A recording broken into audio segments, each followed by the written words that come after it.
পয়গম্বর হাদিসের ভিতরে বলতেছেন, قال النبي صلى الله عليه وسلم من أحب سنتي فقد أحبني ومن أحبني كان معي في الجنة। হে আমার উম্মতের দল, তোমরা যদি আমি নবীকে ভালোবাসতে চাও, তোমরা যদি আমি নবীকে পাইতে চাও, সর্বপ্রথম আমি নবীর সুন্নতের অনুসরণ করো। এই ইমানদারি মুসলমান আল্লাহর গোলাম, যদি নবীকে পাইতে চাও সর্বপ্রথম নবীর সুন্নতের আদর্শের মালা গলায় লাগাইতে হবে। কথা গণ ঠিক কিনা? কিন্তু আজকে দুনিয়ার জমিনে তাকাইলে দেখা যায় নবীর সুন্নত তো দূরের কথা, আমার আল্লাহ তাআলার ফরমান ফরজ আদায় করতে রাজি না। নবীর সুন্নত তো অনেক দূরের কথা, আল্লাহ তাআলার হুকুমই মানতে চায় না। কথা বলেন ঠিক কিনা? এই নবীর সুন্নত কেমনি করে আদায় করতে হয়? আল্লাহর পয়গম্বর ডাক দিয়া বলেন, হে আমার উম্মতের দল, আমি নবীর সুন্নতের অনুসরণ যেই পর্যন্ত না করতে পারবা, যেই পর্যন্ত আমি নবীকে কলিজা থেকে মোহাব্বত করতে না পারবা, ততক্ষণ পর্যন্ত তোমরা খাঁটি উম্মত হইতে পারবা না। শুধু খাঁটি উম্মত হইতে পারবা না, না এরকম না, বরং তোমরা খাঁটি মুমিন হইতে পারবা না। হযরতে আমিরুল মুমিনিন ওমর রাদিয়াল্লাহু তাআলা আনহু পয়গম্বরকে একবার ডাক দিয়া বলতেছেন, ওগো আল্লাহর রাসূল, আমি আপনাকে ভালোবাসি। আল্লাহর পয়গম্বর ডাক দিয়া বলেন, ওমর, তুমি আমাকে কেমন ভালোবাসো? তুমি কি তোমার নিজের জীবনের চাইতে ভালোবাসো কিনা? এইবার ওমর রাদিয়াল্লাহু তাআলা আনহু একটু চিন্তা করতেছেন, কোনো উত্তর দেয় না। ও ইমানদারি মুসলমান আল্লাহর গোলাম, আপনি আমি হইলে সঙ্গে সঙ্গে বলে দিতাম, হ্যাঁ আমি আপনাকে আমার জীবনের চাইতেও বেশি ভালোবাসি। কথা বলেন ঠিক কিনা? কিন্তু আমরা আবেগের মুসলমান, আমাদের কলিজায় অন্তরে যেইটা থাকে জবানে ওইটা থাকে না। কথা বলেন ঠিক কিনা? মনে থাকে একটা, মুখে থাকে আরেকটা। কিন্তু সাহাবায়ে কেরাম এমন ছিলেন না। এই জন্য হযরতে ওমর রাদিয়াল্লাহু তাআলা আনহু একটু চিন্তা করতেছেন, একটু মনের সঙ্গে যুদ্ধ করতেছেন, আমি কি নবীকে আমার জীবনের চাইতে বেশি ভালোবাসতে পারবো কিনা। অল্প কিছুক্ষণ চিন্তা করার পর এইবার পয়গম্বরকে ডাক দিয়া বলতেছেন, পয়গম্বর না, আমি আপনাকে আমার কলিজার চাইতে, আমার জীবনের চাইতে বেশি ভালোবাসতে পারি না। আল্লাহর পয়গম্বর ডাক দিয়া বলেন, ওমর, তাহলে তুমি যেহেতু তোমার জীবনের চাইতে আমাকে বেশি ভালোবাসতে পারো না, সুতরাং তুমি এখনো খাঁটি মুমিন হইতে পারো নাই। হযরতে আমিরুল মুমিনিন দুইটা চোখের পানি ছেড়ে দিয়ে আবার চিন্তা করতেছে, মনের সঙ্গে যুদ্ধ করতে শুরু করলো। অল্প কিছুক্ষণ পরে আবার উত্তর দিতেছেন পয়গম্বর, এইবার আমি আমার জীবনের চাইতে আপনি নবীকে বেশি ভালোবাসি। বলেন না সুবহানাল্লাহ। সাহাবী ছিলেন কেমন? নিজের জীবনের চাইতেও পয়গম্বরকে বেশি ভালোবাসতেন। কেন বেশি ভালোবাসবেন না? পয়গম্বরকে দুনিয়ার জমিনে আল্লাহ তাআলা কেন পাঠাইলেন? আল্লাহ তাআলা বলতেছেন, ওমা আরসালনাকা ইল্লা রাহমাতাল লিল আলামিন।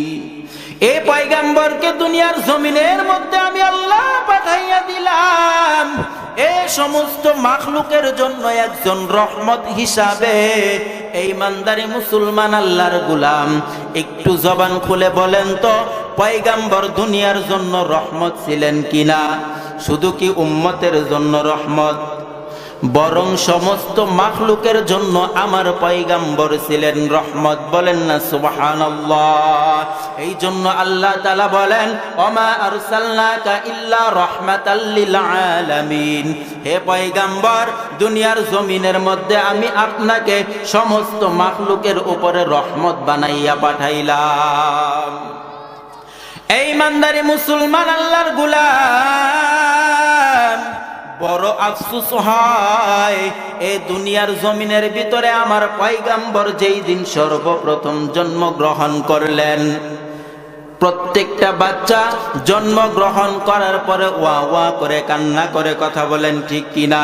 কিন্তু আমার পয়গম্বর যেই দিন দুনিয়ার জমিনে আসে, সেই দিন আমার পয়গম্বরের জবানে কোনো কান্নার আওয়াজ নাই। মা আমিনা মনে মনে চিন্তা করে, আমার ছেলে কি বুবা হয়ে গেল নি?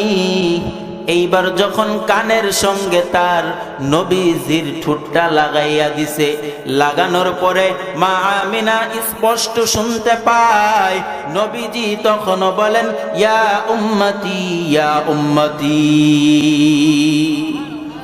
এই মৃত্যুর সময় যখন আমার নবী দুনিয়ার জমিন ছেড়ে চলে যাবে, তখনও আমার নবী বলে, ইয়া উম্মতি ইয়া উম্মতি, আমার উম্মতের কি হবে, আমার উম্মতের কি হবে? এ কপাল পুরা মুসলমান, আজকে দুনিয়ার জমিনে আমার পয়গম্বর জন্মের পর থেকে মৃত্যুর আগ পর্যন্ত উম্মতের জন্য কান্না করে গেলেন। শুধু তাই না, ওই যে তাকাইয়া দেখো মদিনার রওজায় এখন আমার পয়গম্বর শুয়া শুয়া নবীর উম্মতের জন্যই কান্না করে। আজকে আমরা নবীকে ভুলে গেছি, কিন্তু নবীজি আমাকে ভুলে নাই, কথা বলেন ভুলে নাই। আজকে নবীর সুন্নতের দ্বারধারী না আমরা। আরে আজকে নবীর চাইতে তো আমার কাছে আমার বিবি বেশি মহাব্বতের, কথা বলেন ঠিক কিনা? এ নবীর চাইতে তো আজকে আমার কাছে আমার পিতা মাতা বেশি মহাব্বতের হয়ে গেছে। হায় আফসোস, যেই নবী আমাদেরকে ভুললেন না, আর আমরা সেই নবীকে ভুলে গেছি। আরে নবীর জন্য তো সাহাবারা জীবনটাও দিয়ে দিতেন, কথা বলেন ঠিক কিনা? আর আজকে নবীর জন্য জীবন আমরা মুখে দিতে পারি, কিন্তু সত্যিকার অর্থে দিতে পারি না। আজকে কিছু দেখবেন চিল্লায় চিল্লায় বলে আমরা নবীর আশেকে রসুল, কথা বলেন ঠিক কিনা? দেখবেন একটারও মুখে দাড়ি নাই, মাথায় টুপি নাই, গায়ে সুন্নতি লেবাস নাই, তারা শুধু মুখে বলবে আমরা নবীর খাঁটি আশেক, আমরা আশেকে রসুল, আমরাই হচ্ছে খাঁটি আশেকে রসুল, আমরাই রসুলের প্রেমিক, কথা বলেন। এরকম একদল আছে কি নাই? মুখে দাড়ি নাই, তাদের মাথায় টুপি নাই, নামাজ নাই, তাদের আবার গান আছে। কি গান জানেন?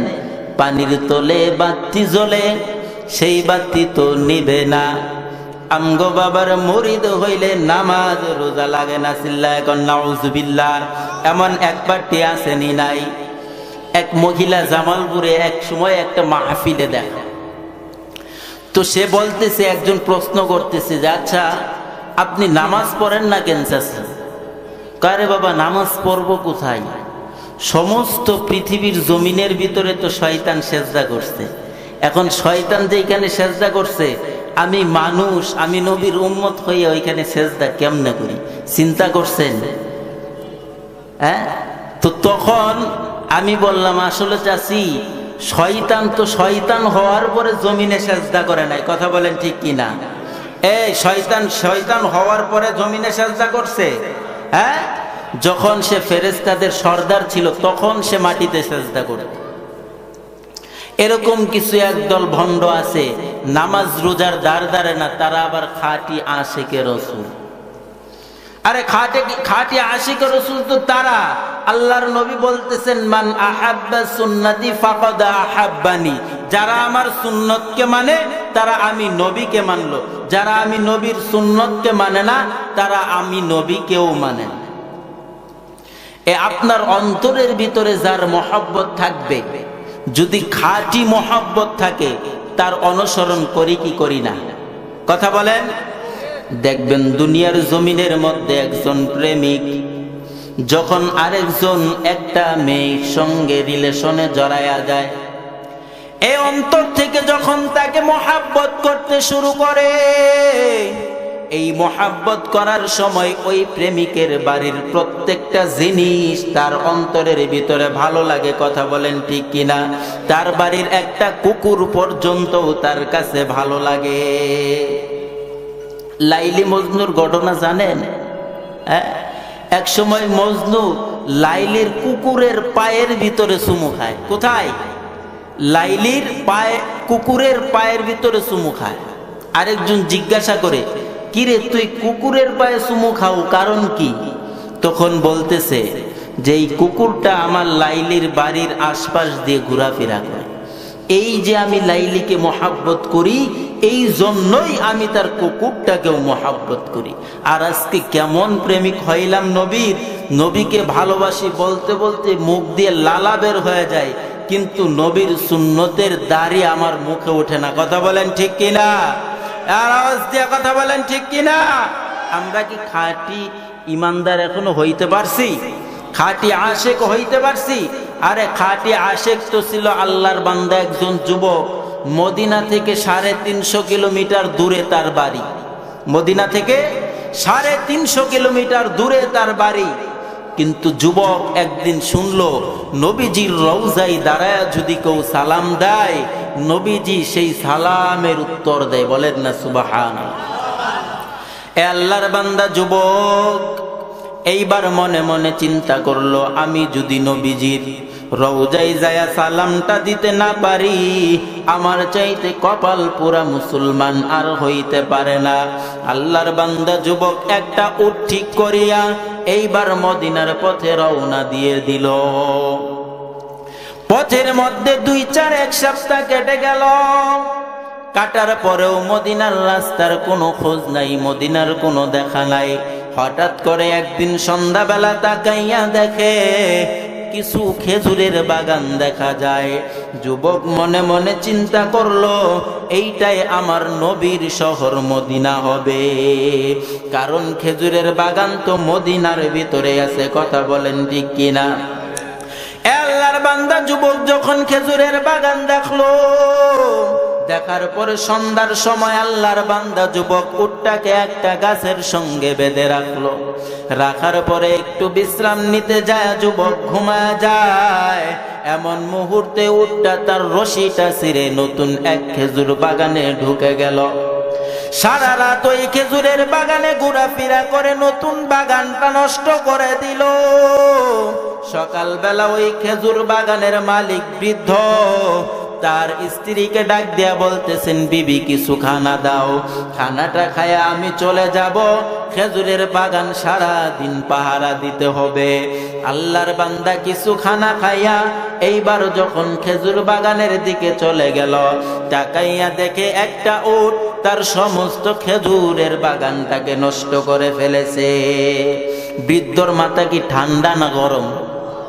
আরে মুরব্বী মানুষের রাগ তো এমনি সবসময় 105 ডিগ্রি থাকে। কথা বলেন ঠিক কিনা? সব সময় থাকে। আর রমজান মাস আসলে তো কোনো কথাই নাই। ইফতারের সময় আল্লাহু আকবার, শরবতে একটু চিনি বা লবণ কমাইলে এর জ্বালায় বাড়িতে কেউ টিকতে পারে না। কথা কোন ঠিক নেই।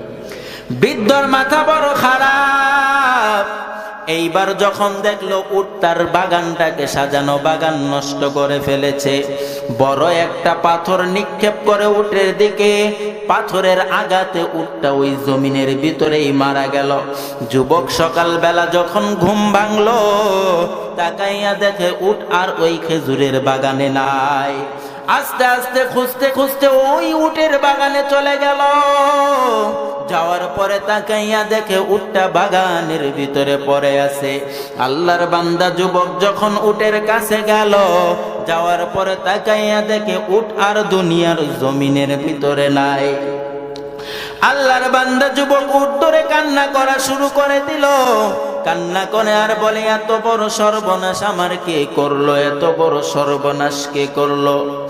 কে এই আমার সর্বনাশটা করলো? আজকে আমি কিভাবে নবীর রওজা পর্যন্ত পৌঁছাবো? আর কেমনি করে নবীর রওজায় দাঁড়াইয়া সালাম জানাবো? ওই বৃদ্ধ আস্তে আস্তে যুবকের কাছে আসার পর যুবককে ডাক দিয়া বলেন, রে বাবা, তোমার উটটাকে আর কেউ মারে নাই, তোমার উটটাকে আমি হত্যা করে ফেলেছি। কারণ তোমার উট আমার বাগান নষ্ট করেছে, রাগ কন্ট্রোল করতে না পেরে তোমার উট আমি মেরে ফেলেছি। এইবার যুবকের অবস্থা বড় খারাপ। রাগান্বিত হইয়া বৃদ্ধর নাক বরাবর 400 গোল্ডের এক ঘুষি লাগাইয়া দিছে। লাগানোর সঙ্গে সঙ্গে বুড়া মানুষ জাগাই সান্ডে মান্ডে কুলুস, বৃদ্ধও মইরা গেছে। যুবক এইবার চিন্তা করে, হায় আফসোস, আমি এইটা কি করলাম? আমি যদি চাইতাম উটের জরিমানা পাওয়া যাইতাম, লোকটাকে মারা আমার ঠিক হয় নাই। যুবক চিন্তা করতেছে, এখন যদি এইখান থেকে আমি পালাইয়া যাই, কেউ দেখবে না, কেউ দেখবে না, কিন্তু দেখবে কে? আওয়াজ দিয়ে বলেন, দেখবে কে?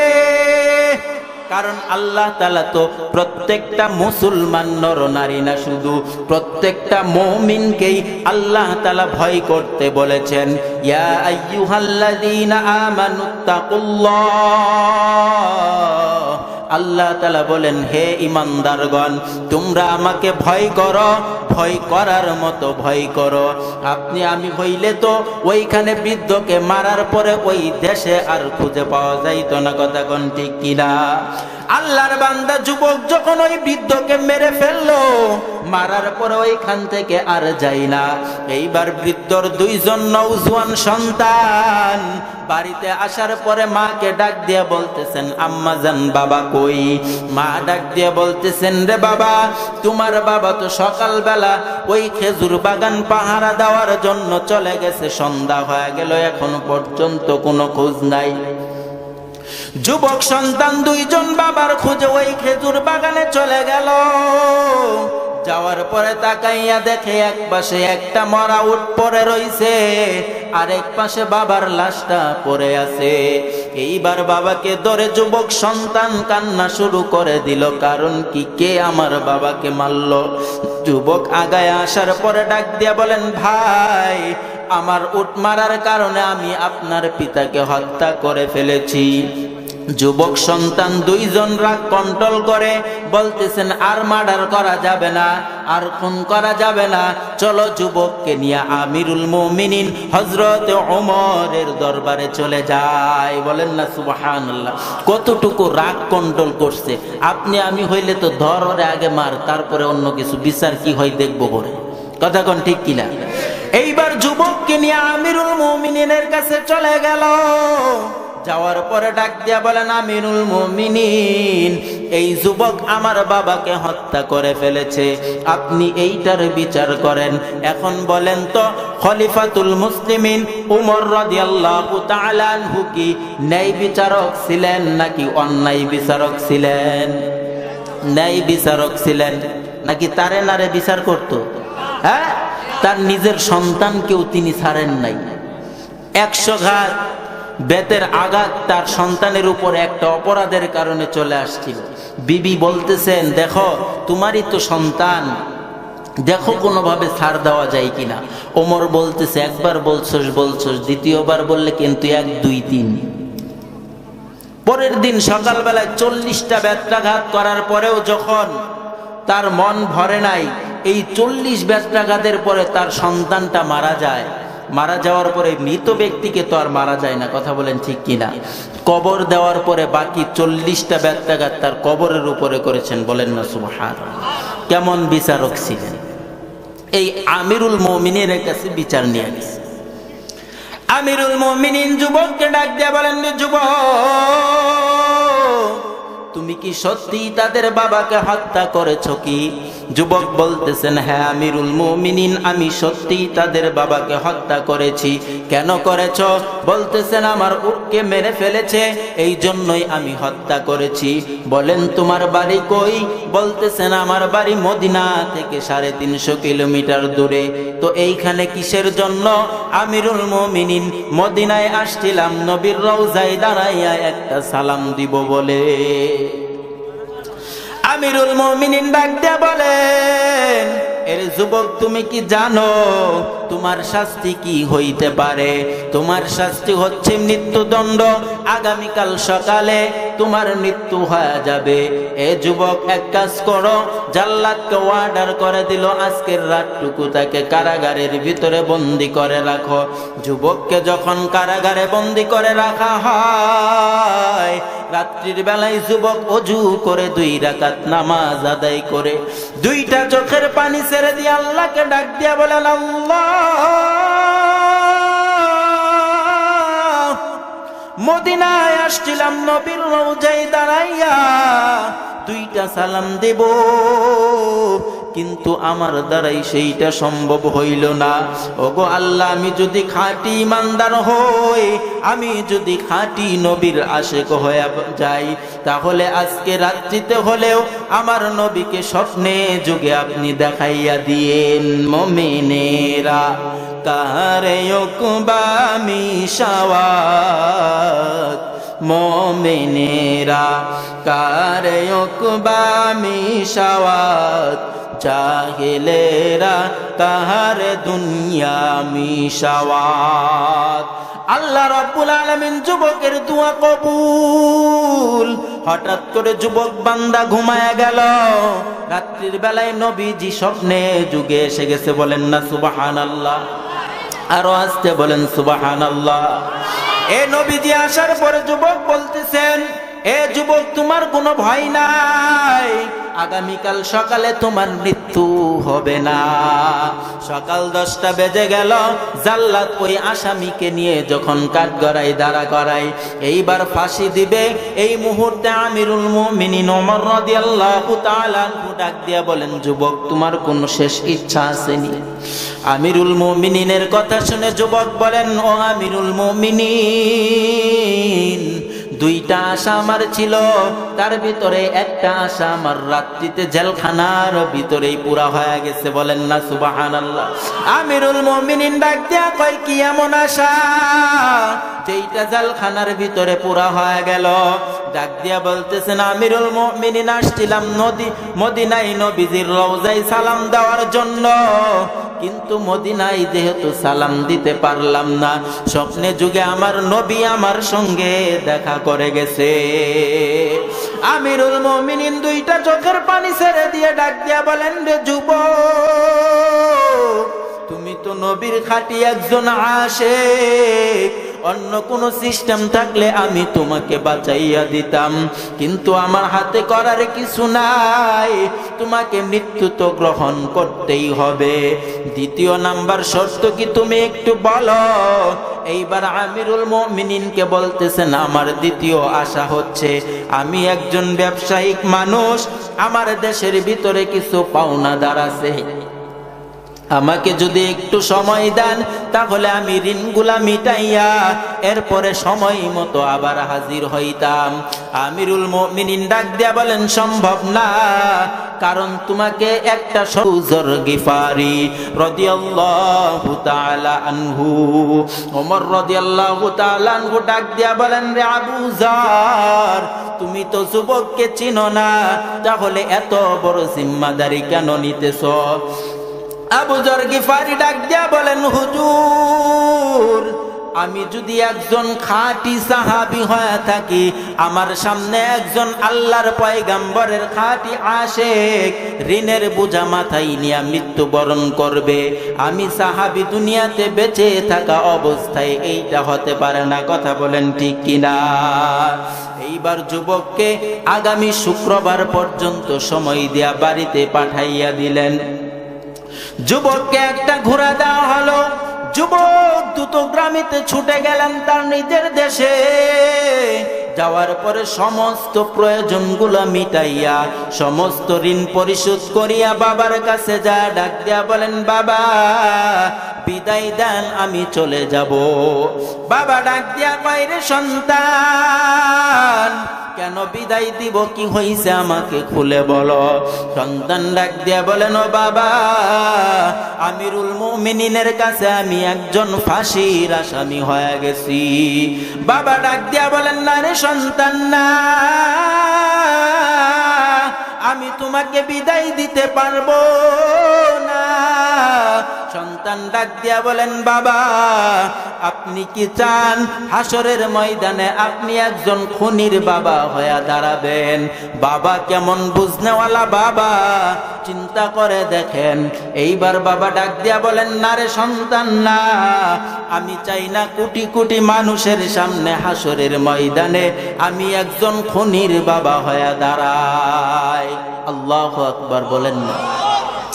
বাবার কাছ থেকে বিদায় নেওয়া শেষ, মায়ের কাছে যায় একই কথা, মা বিদায় দেন। আম্মা জান বলেন, কেন বিদায় দেব? বলতেছেন, মা আমি তো মদিনায় আমিরুল মুমিনিনের কাছে ফাঁসির একজন আসামি হয়ে গেছি। মা দুইটা চোখের পানি ছেড়ে দিয়ে বলেন, রে সন্তান,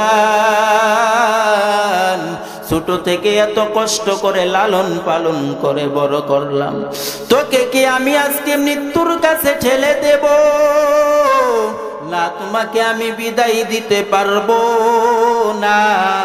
ও সন্তান, আমি বিদায় দিতে পারবো না।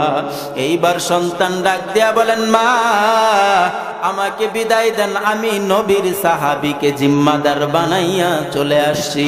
আপনি কি চান হাসরের ময়দানে খুনির একজন মা হইয়া আপনি কোটি কোটি মানুষের সামনে দাঁড়াবেন? আম্মা জানো কেমন আম্মা জান ডাক দিয়া বলতেছেন, না এইটা অসম্ভব, আমি কোন খুনির মা হইয়া রোজ হাসরের ময়দানে দাঁড়াইতে পারবো না। আল্লাহু আকবার। নাইলে মুমিন সোয়ে মুমিন মিশাওয়াত, নাইলে কাফের সোয়ে কাফের মিশাওয়াত। মার কাছ থেকে বিদায় নিয়ে সন্তান দ্রুতগামী চলল মদিনার দিকে। এই দিকে শুক্রবার জুমার নামাজ শেষ। আমিরুল মুমিনিন তাকাইয়া দেখে যুবক এখনো পৌঁছাই নাই।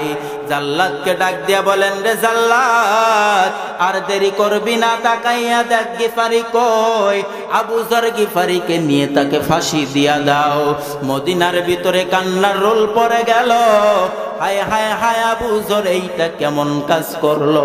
অপরিচিত একজন যুবকের জিম্মাদার হইয়া আজকে কেন আবু যর বিনা অপরাধে ফাঁসির আসামি হয়ে গেল? আবু যর একটুও চিন্তা করে না। ফাঁসির মঞ্চে যখন না হয়, জাল্লাদকে অর্ডার দেওয়ার পরে বলতেছেন, জাল্লাদ এক পা সামনের দিকে যায়, দুই পা পিছনের দিকে আসে। আমিরুল মুমিনিন ডাক দিয়া কয়, রে জাল্লাদ কেন তুমি এমন করো? এর আগে তো এরকম করো নাই। জাল্লাদ ডাক দিয়া বলেন, ও খলিফাতুল মুসলিমিন, আপনি কি জানেন কোন সাহাবীকে আজকে আমি হত্যা করতে যাচ্ছি?